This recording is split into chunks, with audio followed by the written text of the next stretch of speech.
my sister let it slip that you were planning a surprise party for me, because my sister, honestly, she's gotten better at this, but no, she hasn't. No, she has, because I can't the tell last anything. surprise party you threw for me, I had no idea. Because I lie to her.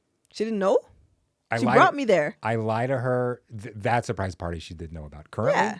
whatever a gift, I just lie to her. Because then you'll think it's something else. And I tell her something kind of crappy, and then I fight her on it when she's like, don't get her that. I'm like, no, you don't know her. She lives with me. You don't know what you're talking about. That's such a good strategy, because she will tell me. And then you'll get pissed off. She will. The whole time, I'm like, why is Dom? Oh, right, because she thinks she's getting X, Y, Z.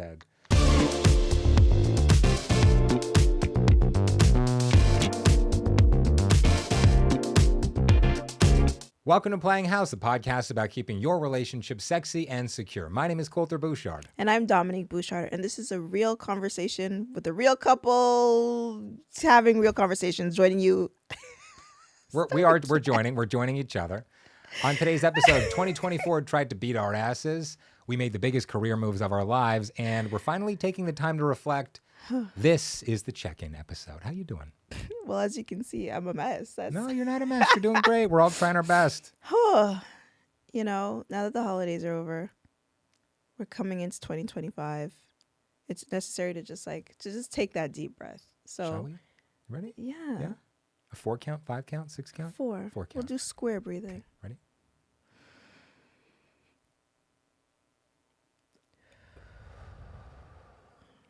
Nice. I hope you joined us for that. So, lovely. Yeah. It feels like a necessary moment to finally pause, reflect on the year that we had, reflect on our relationship, reflect on ourselves. Sure. Reflect on the mirror. Okay. In the mirror? Reflect in the mirror. That's what I meant to say. I guess. So what's going on in your life right now? What's going on in my life right now? Like Looking I said, fantastic. Thank you. It's the Brandon Brandon Blackwood. I was going to say from the studio collection. Yeah, just needed that breath, I guess. Nice. You know, when like you're caught in the day to day and no longer living intentionally, no longer like mindful of what you're up to. You know what I mean? Like when somebody asks you how you doing, it's casual to just be like, I'm good. How are you? Well, tell me about that. Maybe this can be more of like a free flowing, hit the TV antennas, doing all kinds of stuff. You say you feel like you're not living intentionally. Talk to me about that.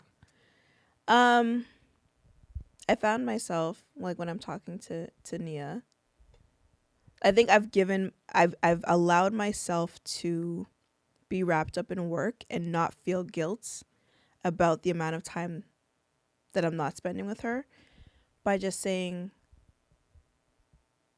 but like not thinking about it too much. You know what I mean? Like telling myself like, this is what needs to be done. Just focus on that and don't think too deep about, the reality of the fact that you're not that I'm missing her childhood, but I guess to a level, like you're not involved with her the way that you want to be. And so last night we were dancing in the kitchen and she came to me and she grabbed both my hands and she was excited to like start dancing with me in the kitchen. And it's like moments like that where like, I'm only cool to her for so long. She'll only want to grab and hold my hands for so long. And so it's like thinking about that and accepting that, like that's what forces you to be intentional. That's what forces you to be mindful of like the day to day. And so, and sorry, that's guilt. Guilt reminds you to be present and mindful. No, it's not guilt that reminds me of that. It's accepting reality. Yes, I feel guilty that I spend so much time working, but I also, like I said, I've been able to do that because I've rejected the reality that she's only young for so long, that she's only a little kid for so long. So by reminding myself of this, not to say like you're a crappy mom because you're not spending enough time with your kid, but by reminding myself that we have a finite amount of time on this planet, with a finite amount of time and whatever privilege that we have, you know what I mean? Whether it's like getting to raise an incredible little girl or spending time with an incredible husband, like whatever it is, like everything has an end date, which is very dark and pessimistic, but it's also like that can be inspiring too. Like it's all in how you take it. But I've been rejecting that.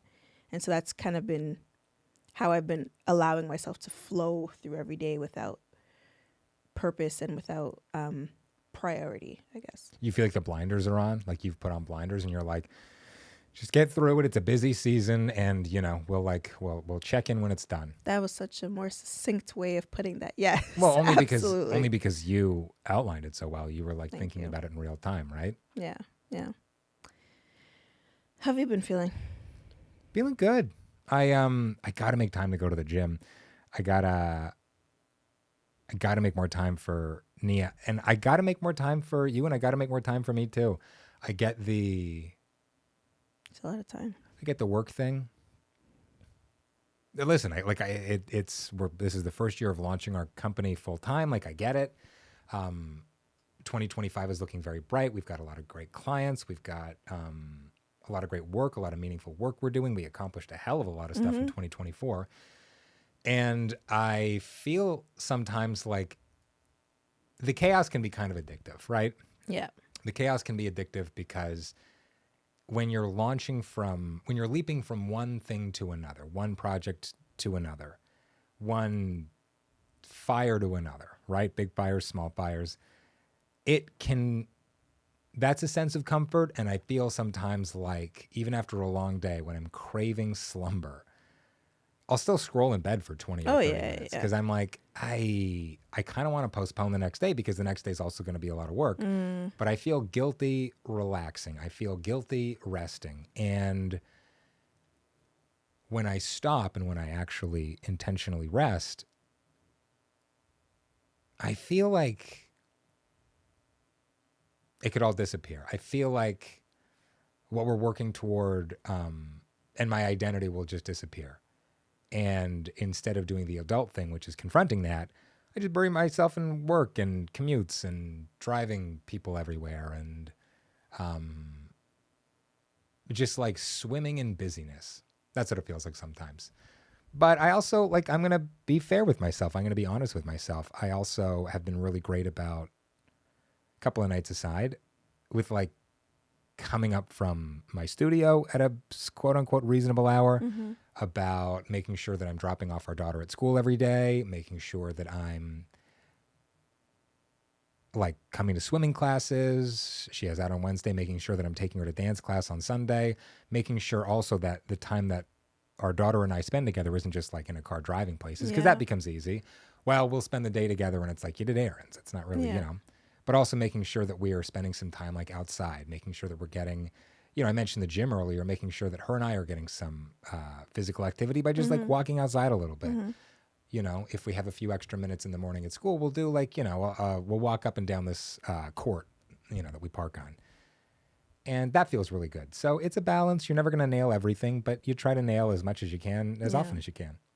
I think essentially we said the same thing in that we've been avoiding confronting reality. Yeah. We've been avoiding confronting, I think, a lot in our lives by burying ourselves in the work. And as much as, you said it's our first year of business, so we have to, this is how you make sure a business survives, but it also needs to be sustainable. And so we've been burying ourselves to the point where we're getting to the next day and that's cool. But what are we sacrificing because of that? And you mentioning that there's a segmentation to it. There's different to be a holistic or a whole human. There's the spiritual you got to take care of. There's the physical you got to take care of. There's the familial you got to take care of. But I don't personally, and I feel like you've been describing the same for yourself. I have not been caring for myself on a holistic basis. What do you think you're missing out on? But also, give yourself some credit. What do you think in this chaos soup, that we're kind of swimming in right now? Yeah. And I mean, as human beings, right? The world is going to look, I think, a little bit different and maybe not in such a great way. In a few weeks. And that, I think, is very scary, obviously. I think it's an opportunity to really, really either start fighting or continue fighting for what you believe in. I think that that's important. I think it's important to not become complacent. And that's in a wider kind of human being, worldwide, whatever level, but I think also at an individual level. And I think realizing what we are capable of, what we have control over, which is a lot, I think, more than we give ourselves credit for. Right. And also there's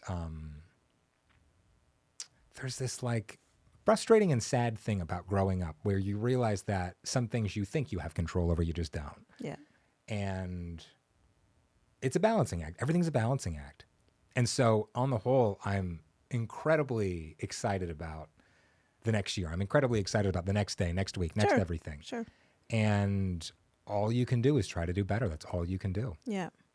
What's within your control, right? Yeah.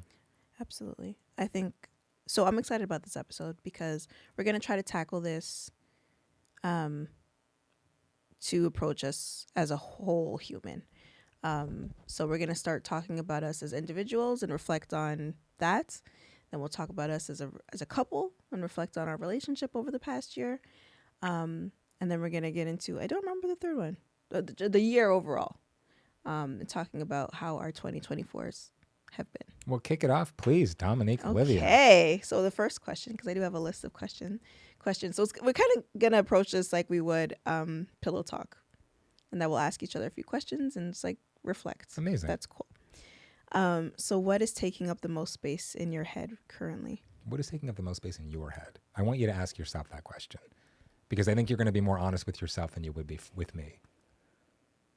What is taking up the most space in my head? What's clogging up the line? Dark episode. If I'm honest about it. Yeah, go ahead. It's the check-in. We're supposed to be honest. If you're really secure, practice security. Show security. I have a big fear of all of this being fleeting. All of what? All of this. The podcast? What we've been able to build this year. I feel like I've said this before. Maybe I haven't said it on the podcast in the past, but a lot of the jump off of our success for this year, our ability to quit our jobs, our ability to like hire staff and do all this full time has been kicked off because of you, because of the videos you've created, because of the virality you've built. That's not me though. It might be my name on the TikTok account, but it's not me. It's your creativity. It's your delivery. It's not just me though. It started off just you. I did not participate in your TikToks in the beginning. I didn't participate in your scripting, any of that. And then eventually we got to the point where we were building it out together. But it was kicked off by you. You can admit that. Keep going. And so my fear is that if I don't bury myself, if I don't stay at this every single day and think about it every single day and try my best to be strategic and lay foundation for like longer term success, that it will be fleeting and it will be gone. Because I don't want to be another like had your kid, had your wife, right? Like go viral, go get huge, maybe make a little bit of money off of it, but then like nobody talks about that 5 years later. Right. Like that's not sustainable. So does that mean you want a backup plan? It's not even like a backup plan feels like plan B. That's not what I mean. I mean, I want several sources of income. Sure. I mean, I want a pyramid scheme. A second pyramid scheme. I want several cogs turning at once to make the entire machine work. You know what I mean? So like, yeah, we got a podcast. Yeah, we have individual social channels. We have our agency, Simul Creative, where we have clients that we serve. That like there are different plates spinning. Right. So I guess in my mind, I'm like, I need to get to 7. I need to have as many as possible. I need to invest. I need to do this. I need to do that because I want. For ourselves, I want that, long-term success, but also for my child. That's my biggest, like, I don't ever want her to worry about money because my childhood was spent worrying about money. Sure. Yeah, I get that. I think that's a lot of people, right? Oh, of course. Whether you're in a relationship or not, whether you're a business owner or not, whether you're in business with your partner or not. It's like, it's money, right? No, of course. It dictates pretty much everything about your life, and that ranges from the brand of grocery store you're able to get to, whether or not you're able to buy food in the first place, right? Whether or not you're going to be able to like go on vacation this year, whether or not you can even start a business, right? Yeah, it's all encompassing for a lot of people, and I think it comes from a place of privilege to say, like, trust the process. It's hard for a lot of people to trust the process when, like, you're not able to put food on the table, when, No, like, of course. your rent is behind, or, like, your Right. landlord's threatening to, do you know what I mean? Like, there's a lot of things going on there. Yeah. Yes. And a lot of people, like, I've been hearing, especially this past year, and, like, thank you. I've been hearing, like, it's gonna take off. Like, you guys are gonna be big. You're onto something. I've been hearing a lot of that, which is really encouraging. Sure. But also really frightening because I don't know what that means. Because of the pressure?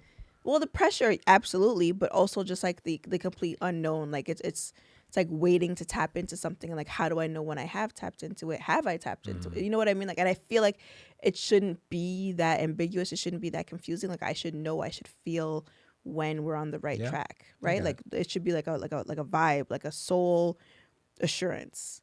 But maybe that's also rose-colored glasses of me thinking like it's gonna be magical. I'm gonna know, like, the key's gonna fit and it's gonna turn. Do you ever really know, though?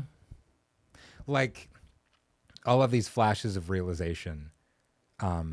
We have a particular contract with a client, and there are some terms that have worked out really well for us. I'll put it that way, because we signed an NDA and can't say anything else. And you know, like, it's good cash, right? And so having this realization of, number one, how fortunate enough we are to be able to do this. This is like a lottery of lotteries, right? Oh my God, yeah. A lot of people want to do what we do, and it's a privilege to be able to do it. It's a privilege. It is mostly timing. It's skill. It's, riz. It's timing. I don't believe in luck. A lot of it is timing. A lot of it is a bunch of people happen to see some content that you posted a couple of years ago, and that has snowballed into what this has become. And so this, on the one hand, this realization that, like, we have come so far, and we're incredibly lucky, and we trusted the plan, and we're continuing to trust the plan, and it's working for us. This sounds like I'm starting a cult, and I will one day, but we got some other things we got to finish first. And then this other thought that I've had this same realization at other points throughout this year in particular, where it's been maybe like a smaller amount of money, or it's been a smaller opportunity, let's say. Grateful for all the opportunities, but this one day, this thing that I'm like, this is crazy, like, this is really good money. This will look small, I think, compared to something else in the future. And that is, I mentioned earlier, like, what is inside of your control and what is outside of your control. And I think this is a realization of the power that we possess. Okay. This is a realization of what we are capable of. And so the scary thing for me is, will we waste potential? And I don't think that we will, because if we wasted potential, we wouldn't be here in the first place. Yeah. Right? I'll give you another example. So I only buy index funds when I'm, like, putting away retirement money. Can you explain what that is? No, I can't. No, the index fund is like, you can buy an individual stock, and I own one of those. I'll get to that in a second. Or you can buy index funds, which is like a sample of everything. It's like the market, right? If the market in general, the S&P 500, does really well, that your shares of that index fund go up. Index is in, like, it's indexed to that, the market. Goes down because you lose some money, right? Individual stocks can, like, skyrocket. They can go up, they can go down. The market moves a lot slower, and but I had this one stock. I've only ever bought one individual stock, and it was like 3 years ago, and I bought it, and it went up a little bit, and then it, like, crashed. I'm like, just hold it, don't sell it, whatever. If I sell it now, it's a couple of bucks, whatever. And I held on to it, and I randomly checked my retirement account. I was like, oh my God, this is up like 200%. This is nuts. And I sold it. I think I bought it for like $2,000. I sold it for $6,000, and I was like, whoa, nice. That's crazy. This is not going to go any higher. The next day it went up like another 50%. But I'm not the kind of person who will hold on to that. I was talking to our business partner, Peter, about this the other day. I'm not the kind of person who will hold on to a stock until it gets, like, to be $1,000 or whatever. You know how people say, I wish I bought Amazon at $1. I would have sold it at $1,000. No, you wouldn't. You would have sold it at $10 or $20 or whatever. I'm that person. And so what I do today is what I will always do. That same mindset, right?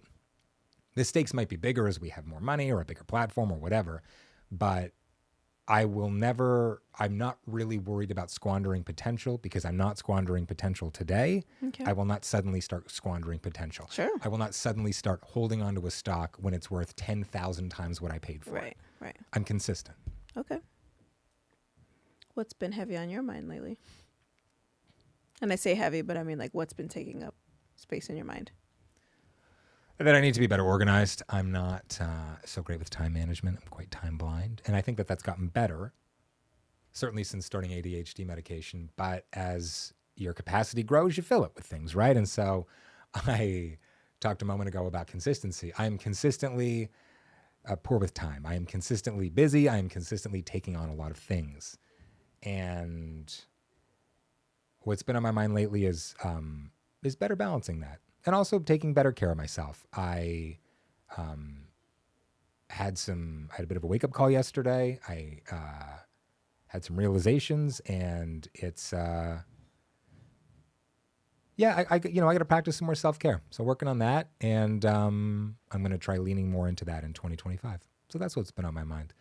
Making sure that I'm keeping on, and making sure that I'm doing it in a more like, you mentioned sustainable earlier, in a more focused and sustainable way. I kind of like this episode because I feel like it's a different pace for us. But it kind of feels like interviewing you.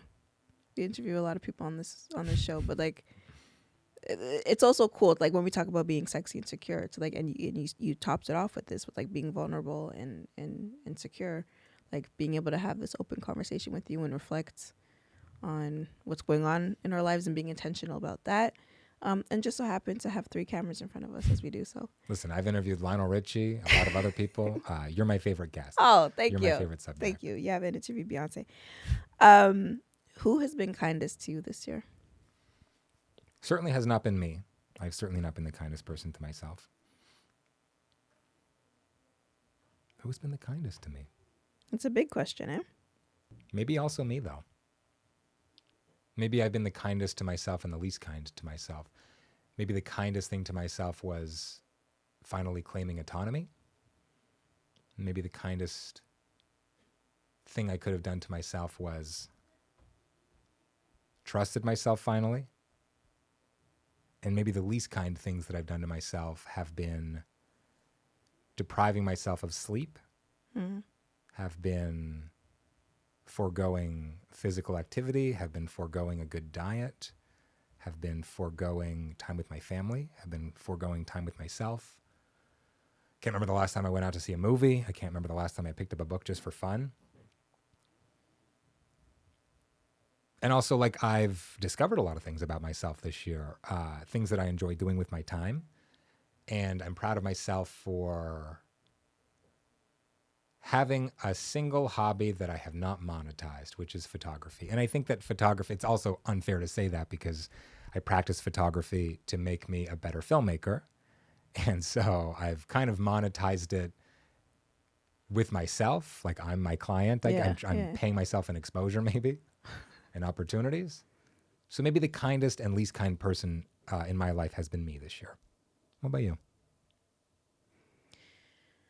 I would say the kindest person to me this year has been Nia. She has been incredibly patient. Even on days where, like, and when I was working full time and just no patience, no mental bandwidth, she would still come to me to this day. She comes to me at the end of the day when I'm wrapped, I'm warped. Get away from me. Mommy, can you come join us for bedtime activity? Can you join us for songs? Can you join us for a bedtime story?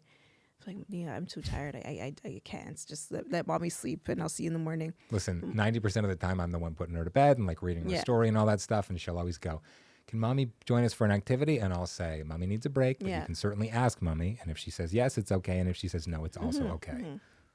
And so she'll come to me and just, but please, I really, really want you to. And it's like, even on days when like I have not been my best self, I have not been the best mom that I can be, she's still really, really patient. And she's still really... I'm going to cut you off there because it's not that you're not being a great mom or the greatest mom you can be. You're being the greatest mom you can be that day.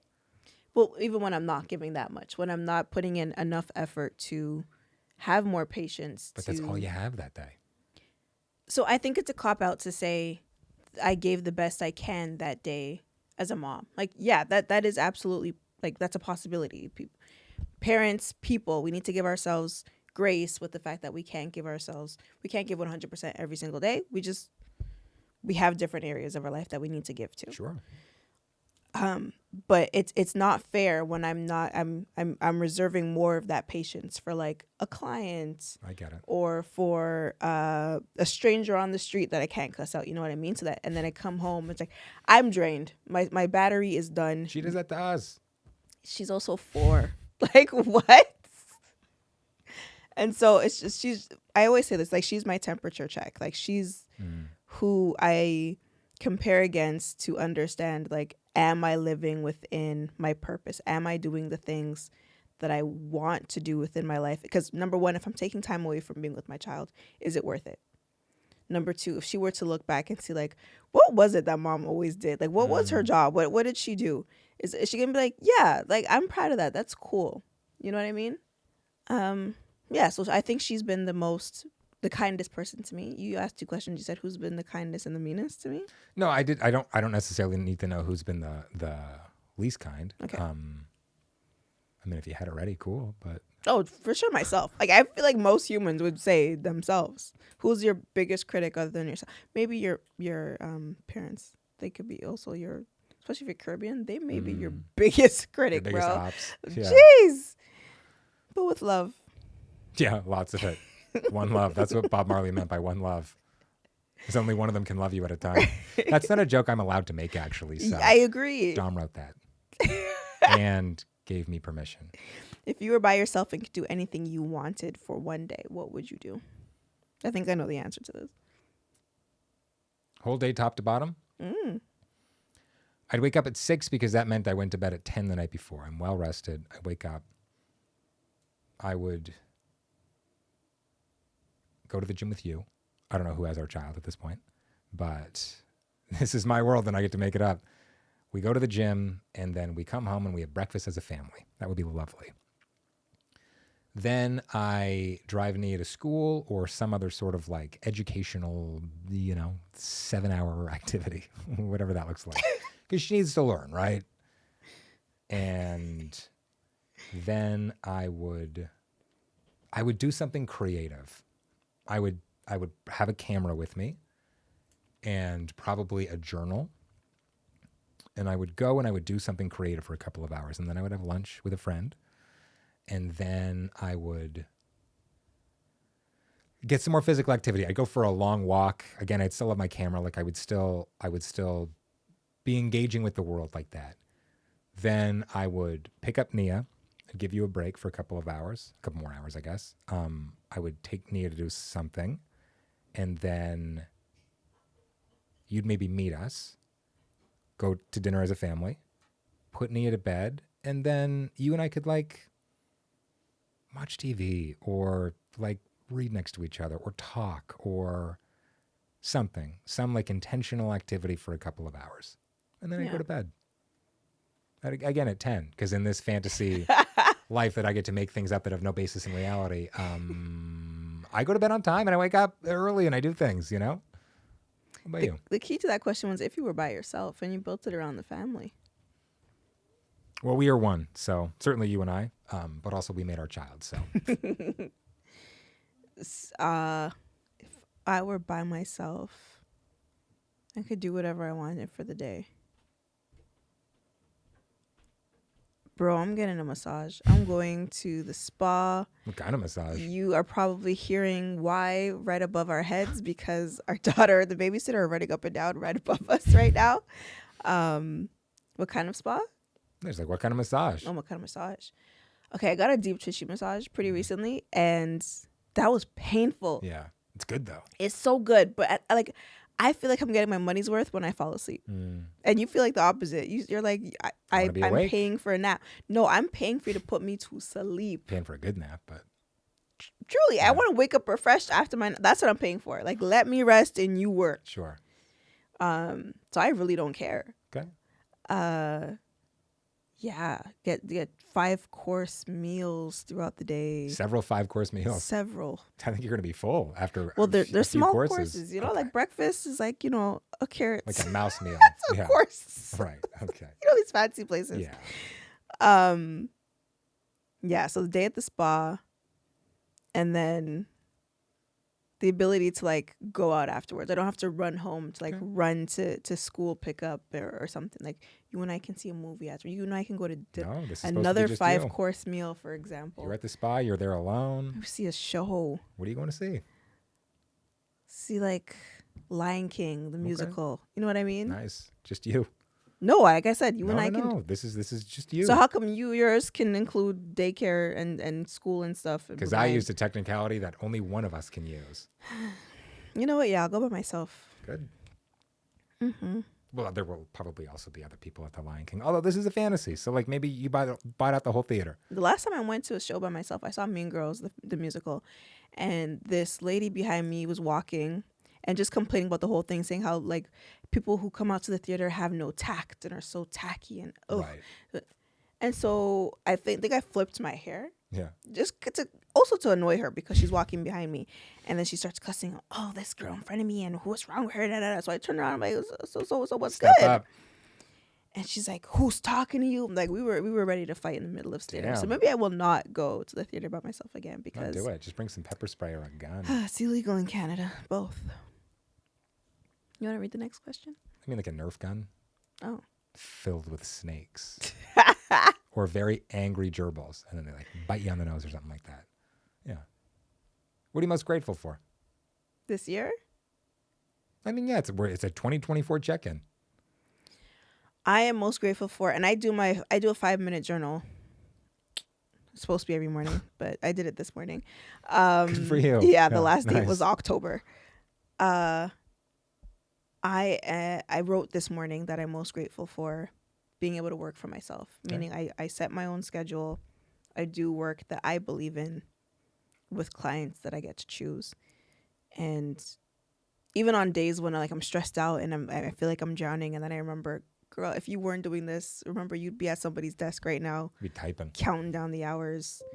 You'd be leaving. You'd be hearing that okay, sound. all day. Like you'd be leaving the house when it's dark, getting home when it's dark. Yeah.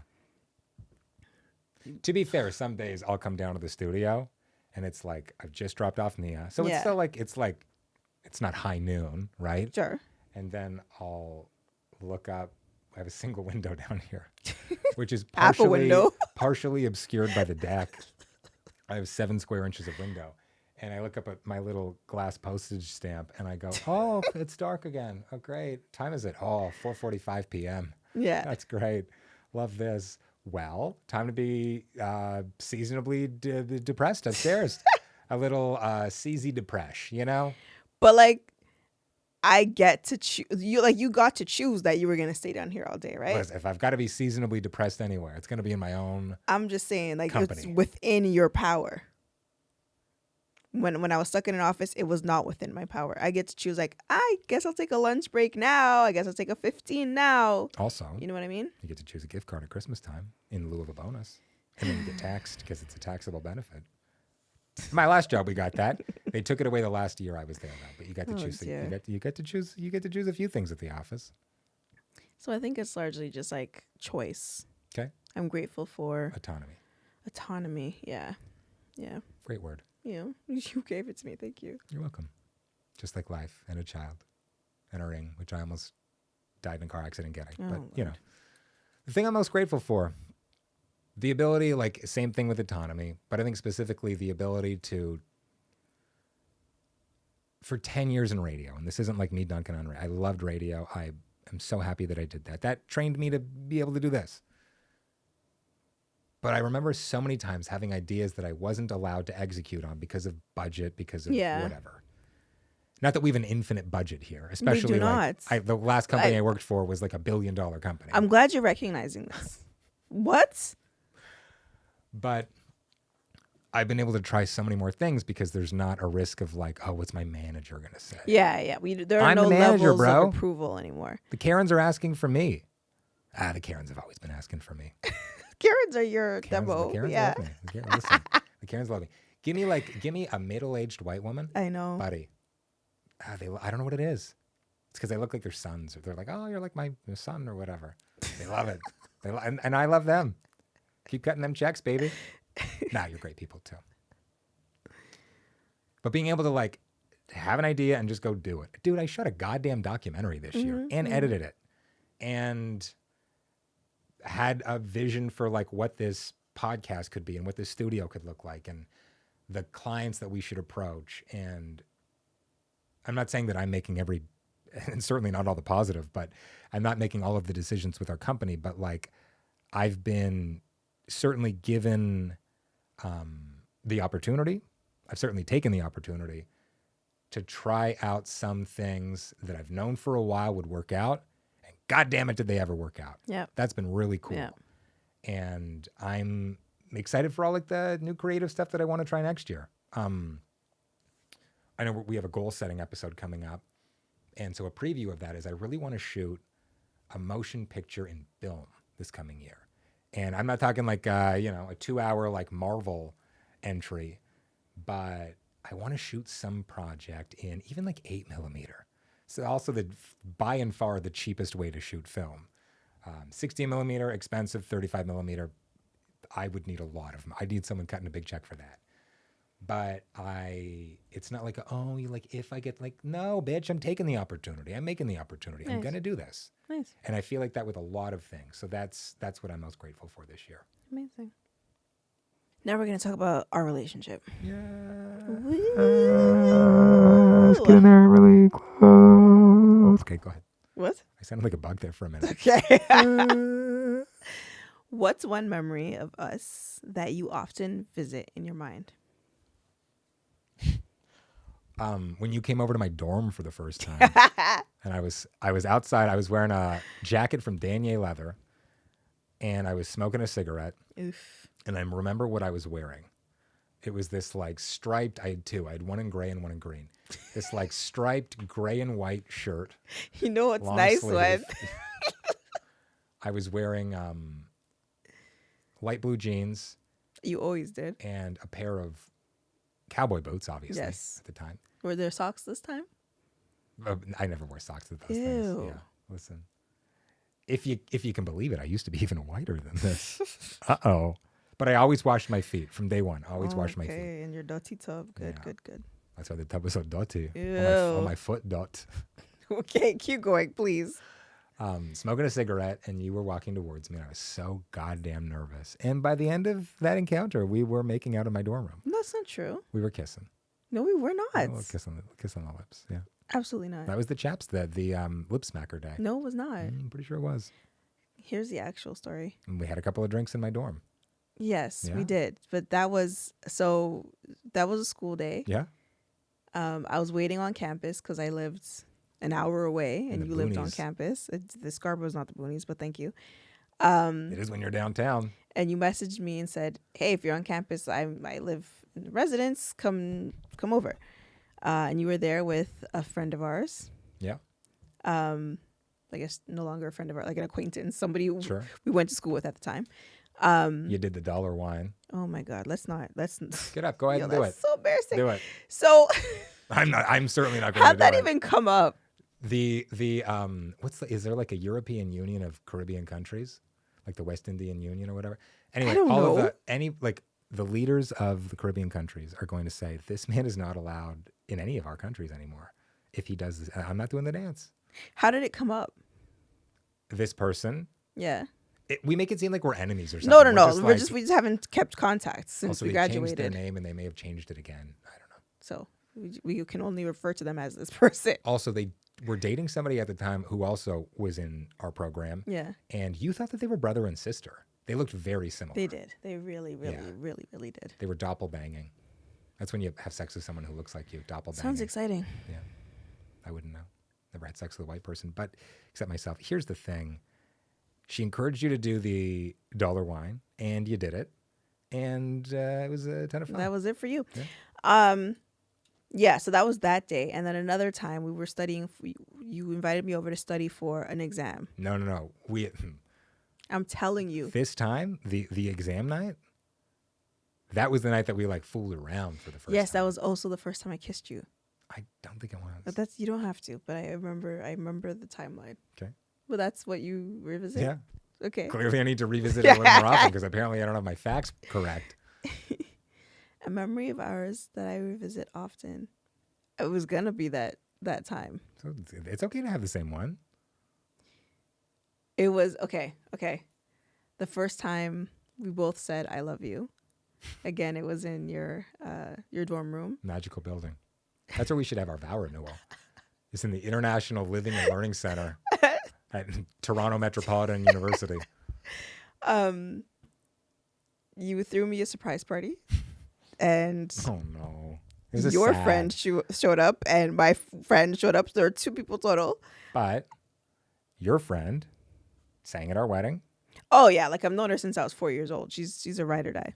Nominated for a Juno. Had a TV commercial. Shout out to Anna Sedana. Created Club Quarantine. My friend got a divorce at 30. So Poor thing. No, Anyway. Shout out to Chris Shang, the funniest person ever. Yeah, so you threw me a surprise party.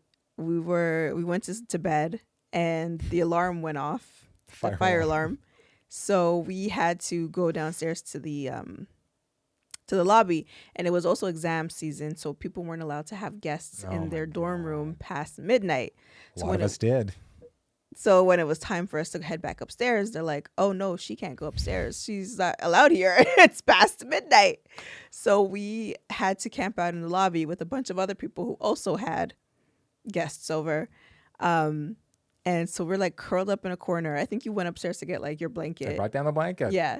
And Hell some snacks. No, I went to the grocery store. I got donuts and Gatorade.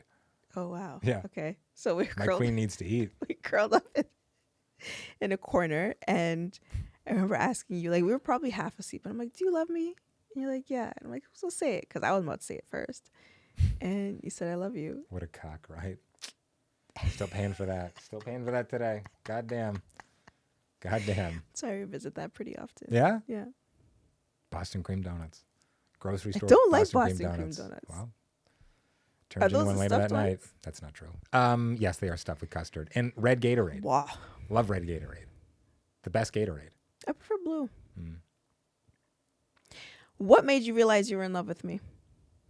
Well, I thought it was our mutual adoration of Boston cream donuts and red Gatorade, but apparently my memories are kind of cooked. I'm blaming it on the chemo. With so much chemo, that's where my memory is gone. How I could feel so nervous and so excited and so calm at the same time because of the same person. Nervous that I would like mess it up. Excited that I could have a future with this person. And calm because we just like fit together. And when I say just, I don't mean like because we like past tense of fit. I mean present, past, future of fit. We just fit together. Like physically you're a good height. That I can rest my chin on your head. And you're supportive, and you've always been supportive, and have believed in me and have pushed me and have shown a great measure of sanity by laughing at me and my very funny jokes. Oh my God. So that's why. Always. I remember the exact moment that I realized. Was it when you asked me? It was before then. So but it was that night. Wow. And surprise party turn up? So I was at my sister's house, and she was with a friend, and my sister let it slip that you were planning a surprise party for me, because my sister, honestly, she's gotten better at this, but no, she hasn't. No, she has, because the last surprise party you threw for me, I had no idea. Because I lied to her. She didn't know? She brought me there. I lie to her. That surprise party she did know about. Currently, whatever a gift, I just lie to her. Because then you'll think it's something else. And I tell her something kind of crappy, and then I fight her on it when she's like, "Don't get her that." I'm like, "No, you don't know her. She lives with me. You don't know what you're talking about." Such a good strategy, because she will tell me. And then you'll get pissed off. The whole time, I'm like, "Why stop?" Oh, right, because she thinks she's getting X, Y, Z. Because she thinks she's getting something that I want. And which, as you know from last episode, is nothing. And then when you get something, you're like, "Oh man, yeah, I nailed it." Yeah, and I love a surprise. I'm a good gift giver. I love a surprise. You are. So I'm at her house, and she lets it slip that you're planning a surprise party for me, and we're preparing for my nephew's birthday party. I think it was like his 2nd or 3rd birthday party. It's a boring party. Well, probably still in a diaper. There's cake, so it was great. Because his birthday is the day after mine. So anyways, so her friend asked me, she's like, oh, that's so sweet. Like, how long have you been dating? And I'm You like, and your little boyfriend. we've been dating for what, a month at that point? And she's like, he loves you. And I'm like, what? No, he doesn't. We've barely been dating. And she's like, do you love him? And then I had to stop and I really thought about it. And I was like, oh my God, I think I love this So guy. that's so embarrassing for you. Not embarrassing for me. You've seen the pictures. You have eyes and you can see what she looks like currently also. But me? Oh my God. Bro, I smoked. You did smoke, but you stopped by then. I mean, did I? Oh my God. No, I had mostly stopped at that point, I think. Yeah. But within months of us dating, wasn't you cool. had. Certainly wasn't the best looking I'd ever been. What does that mean? You weren't cool. What, especially at 18 years old, what is cool? You know what cool's like at 18. You're out there, you're going to clubs, you're doing the drugs, you're having crazy sex. None of that for me. I was working and going to school. That was exactly what I wanted. Okay. So, we just, in the same way that you said that we just went together, like, I've never felt so comfortable with a complete stranger before. Like, and I see it as like, I see it as we were friends first, and you always debate that and say, no, we were not. You suck. But in my mind, we were definitely very close friends first. Like, I felt very comfortable spilling my heart out to you. And like, I think that's also like an evil gift that you have with 100%. a lot of people as a radio host, as just like especially creative. my Karens. See? But just like trusted you and could talk to you. And you have gorgeous eyes. Yeah. I know. Listen, I suffer from extreme imposter syndrome with a little sprinkle of dysmorphia in there. But these eyes tell no lies. This mouth just sometimes tells a lie or two. Often. Like, hey, this is what I'm getting your sister for Christmas. And she's like, oh my God. And I'm like, what? That's why you're hurting my feelings like that. That's terrible. Has there been anything about me or us that has been annoying you No. lately that I've missed? Not at all. Go ahead. No, you go ahead. Go ahead. No, I'm going to test the water with my Go co-host. ahead. No, I want you to go first. I know. I asked the question. This is annoying to me. It's a podcast. You got to talk. Answer the question, Kolter. Do you want me to move on?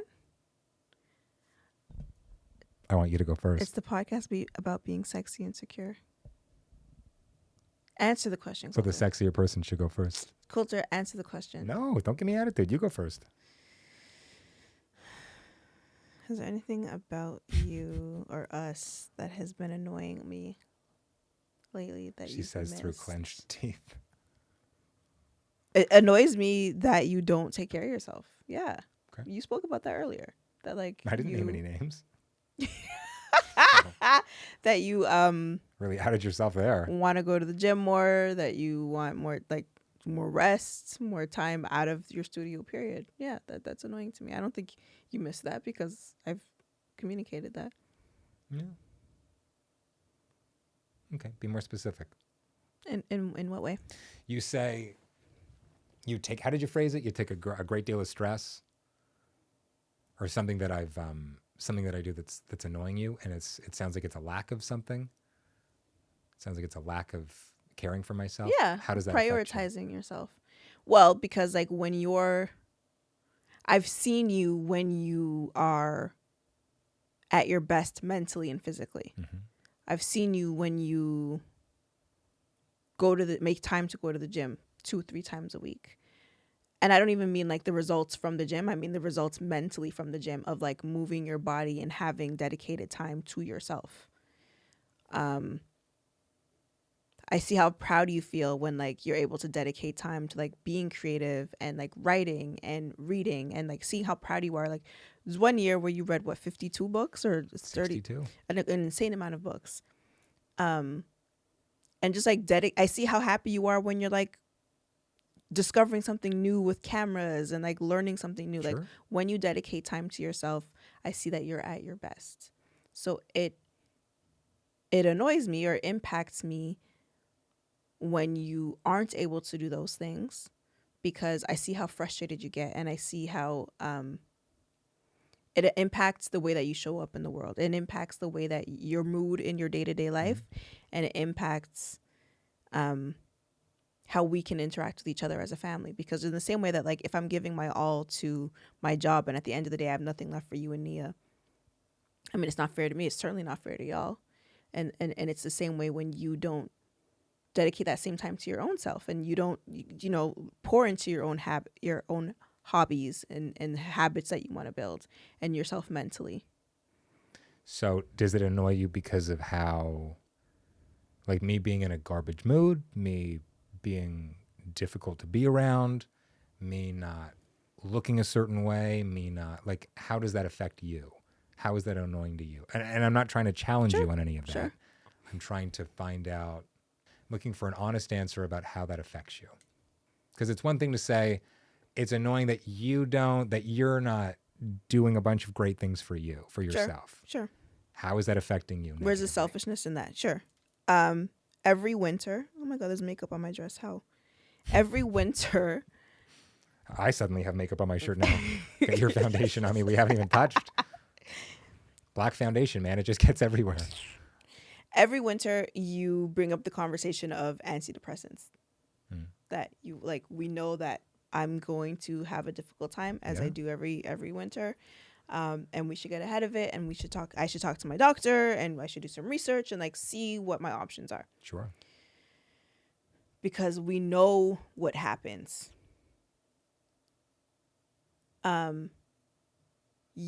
It's the same thing on your end, that we know that if you're not moving your body, you get sad, you get overwhelmed, your body hurts, your joints hurt, for example.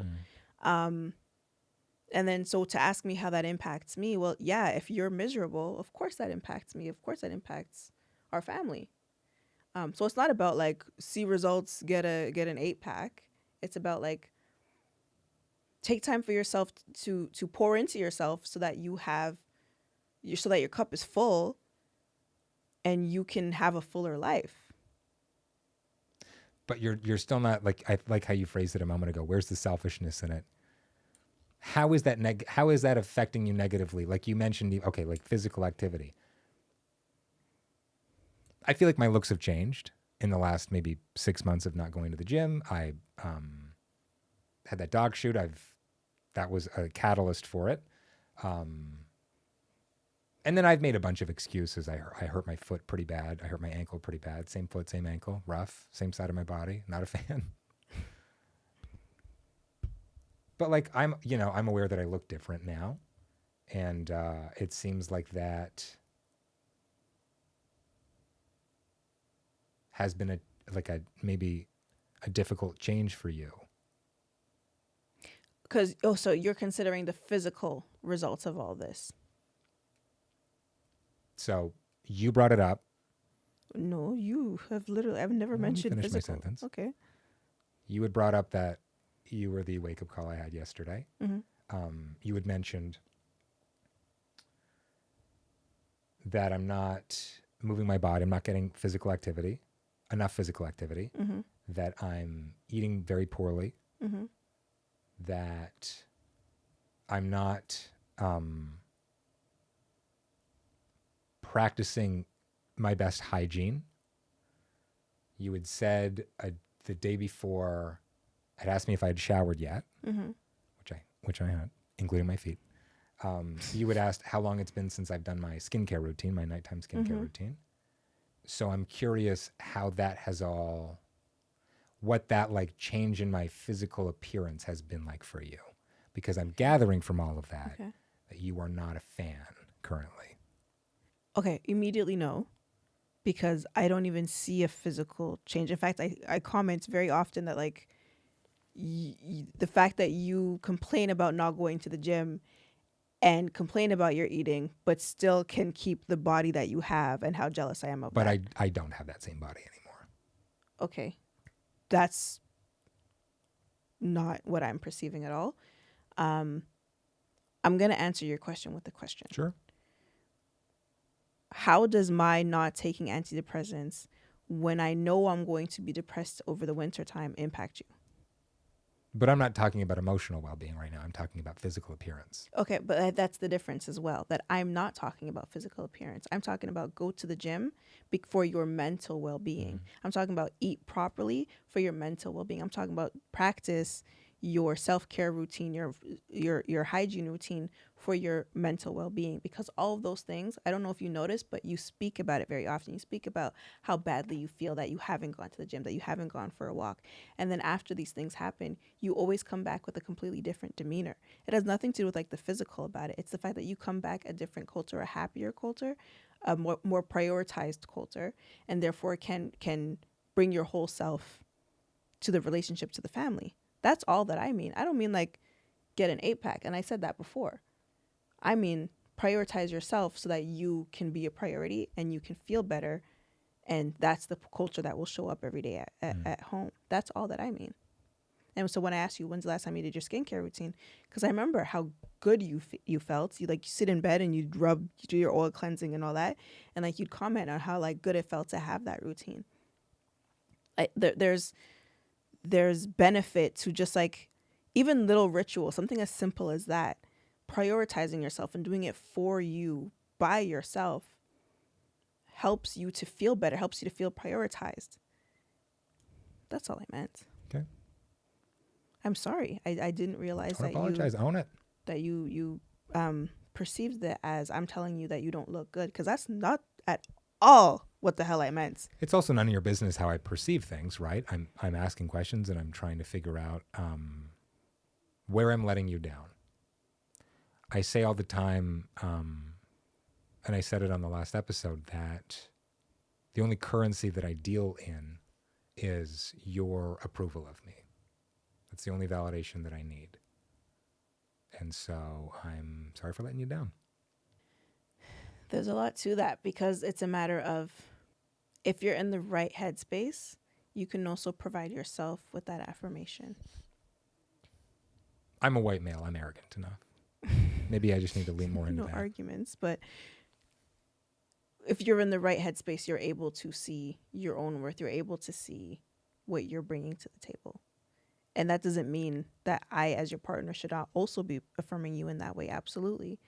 But it's not 100% on me. It's also like you as an individual need to also be able to affirm yourself. And like I said, I got that arrogance to lean into. Maybe I just need to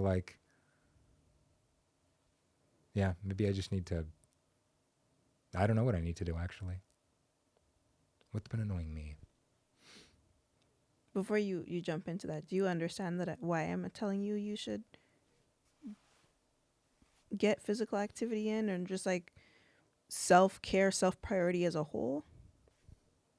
It's not because I'm asking you, have you showered because you stink. It's like, because sometimes, pretty often during the week, you'll be like, I haven't showered. I got to go shower. And it's like 9 p.m. because you've been down here. You've been in the studio all day working. And it's like, I know personally, when I shower, I'm a new ass person. I can handle some stuff. You know what I mean? So, and then when I came down the other night and said, when's the last time you did your skincare routine? It's because I, for the first time in months, did my skincare routine where I put on a face mask.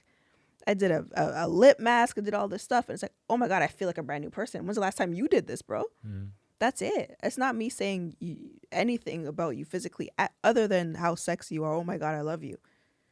I want you to feel good. Do you believe that? Yeah, why would you lie about that? Right? It's not a yes, but... So yeah, I believe you. Why would you lie about that? What's been annoying me? May I? My overcommitment to things in general. I say yes to too much stuff, I think. I need to be greedier with my time, maybe. And maybe I need to choose the things that I'm saying yes to. I need to do a better job choosing the things I'm saying yes to, instead of just like shotgun blast of yes. So again, we'll talk about this in the next episode, which is like setting goals for the next year. I need to be more selfish with my time, I think. I need to be... Period. And selfish with my time doesn't mean like I'm going to do no chore. I'm not going to do any chores and I'm not going to whatever. Being selfish with my time is being more intentional with my time, I guess. And so I'm annoyed at the excuses that I make for myself. Okay. Yeah. I want to point out that the question was about what you're annoyed with by me or by us that you might have missed, but you made it about an annoyance that you have with yourself. So again, being your own biggest critic. Well, but I'm half of this relationship, right? Okay. And so, in the same way that you've said that I'm doing or not doing a number of things and they're affecting you in a certain way, I'm saying that I am doing a number of things and they're having a negative effect on our relationship. And so I'm annoyed at the perception that you're less happy with me. And I'm annoyed at the excuses that I'm making for myself. Straight up. Okay. That's the selfishness of it all. The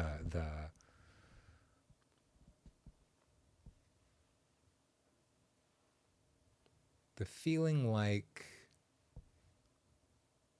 I guess, yeah, the feeling that I'm not enough. I don't know if that's imposter syndrome technically, but yeah, the feeling that I'm not enough. And that's projection, I would imagine. Do you want to dive into that a bit more? Like, what do you mean?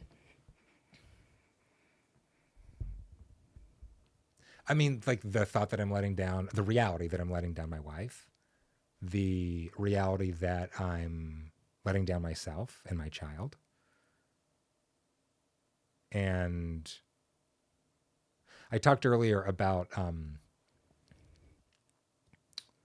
squandering potential. And so maybe it's, and I said I'm not squandering potential. Maybe I'm not squandering professional potential. Not maybe. I'm not squandering professional potential, but perhaps I'm squandering personal potential sometimes. Okay. Yeah. I don't like letting people down. I don't like letting myself down, and I feel like I'm doing that right now. You're letting yourself down. I feel like I'm letting you down, letting my child down, and letting myself down. Not in like a I'm unable to like keep the lights on, or I'm unable to, I'm just like a yelling, screaming monster. I'm not a yeller. I'm not a screamer. No. But I need more patience for myself. I need more patience for the world in general. So that's what I'm annoyed at. I need to get better at that. Diet starts on Monday. So like I said off the top of this is obviously a very different episode to what we typically record. A lot less innuendo. Hey, it's important that when we talk about keeping your relationship sexy and secure, that we also hold ourselves accountable. It's really cool to like interview people that we're fans of and to bring other couples on or 100%. Hear about how other people navigate relationships. But every now and again for us to stop, especially when our third season, and like check in about ourselves as humans, as individuals, as a couple. But I also want to ask you about this year. And so we'll end on this question. And I want to know, what are you most proud of this year? It's a big question. Like if I have to hang my hat on one thing, whatever Cam, our editor, left into this, just know that me thinking was probably 5 times this long. It's been a big year. So if you got him to name a couple, that's cool too. I think I'm a little bit more organized. That's good. I don't know. What am I most proud of? Can I take a stab here? What I'm most proud of for you? No, but I do want to hear what you're most proud of for you. Because if you say something about me, I'm going to go, oh, yes, of course, that thing. I'm most proud of finally, like I've just, since school, as a little girl, I've always dreamt of working for myself. So this year I gave resignation at my full-time salaried job. You got nails. You got to do it. With no backup plan, with no plan B. Even when I was doing my exit interview, the director of or chief people person, whatever, HR, she was asking me. Corporate America is a cult. Like she's asking me, so what's next? Where are you going? And I said, I'm not going anywhere. I'm gonna work for myself. And that being the reality and making that happen. Look at God. Look what you do. Look at Dom. Do it. Look at Dom. Won't she do it? Yes, she will. Yeah. So that's what I'm my proudest accomplishment this year has been betting on me and putting it all on black and having it be successful. Like we've had a successful year when we talk about our agency. When we talk about us as a couple, we became business partners this year. Even though we've been business partners on paper for a while, but this is our first time like full time. Balls deep. Right. So we've had to add a whole new element to our relationship. And add a whole new level of trust in each other. And like, especially when you got the title of CEO, that was when I really had to realize like, oh, this is my leader. Like he's already like the leader of our household. Well, in theory. In theory. But it's also now I gotta like on the podcast perhaps, but no. Now I gotta like, and you've had to call me out about it a few times. Like I gotta trust you as a leader to make CEO decisions and to like call the shots. And listen, I hope you do. I hope that I'm able to earn your trust. Absolutely. And so You're like, absolutely. I hope that too. It's been really cool to see you come into that role and kill it. And even in points where like we're working with clients and they, or not clients, but like your manager, for example, for your content creation, he'll be like, yeah, like set your sights realistically, like, don't approach this too optimistic, and you'll just be like, yeah, anyway, and like go ahead and accomplish that thing. So really see you come into like owning your stuff, and that has really like motivated or empowered me to also like own my stuff. It's all an act. It's all an act from me, but I'm doing it well. Studying my lines really well. Proudest thing this year. I don't know, honestly, and that's not false modesty. I mean, listen, I've done some cool things. Shot a documentary, edited a documentary. That was really cool. Landed a bunch of clients, closed a lot of deals. That's also been cool. Maybe the thing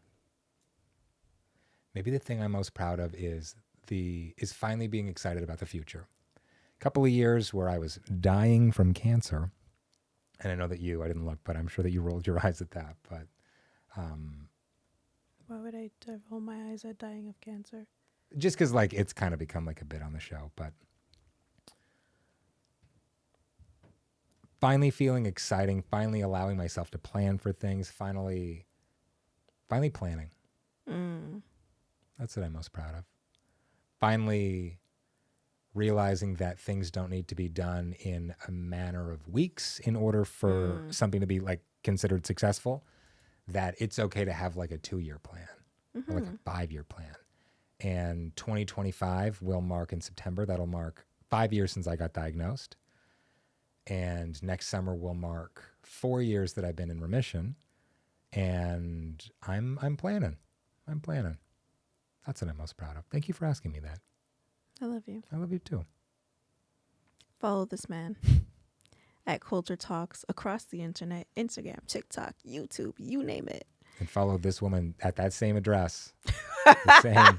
At Dom.creates on Instagram, at Dom.creates, no dot everywhere else. Our website, playinghousepod.com, where you can buy merch. Maybe Cam can video magic some merch in our hands or something. If or they don't, something listen. dirty, who knows?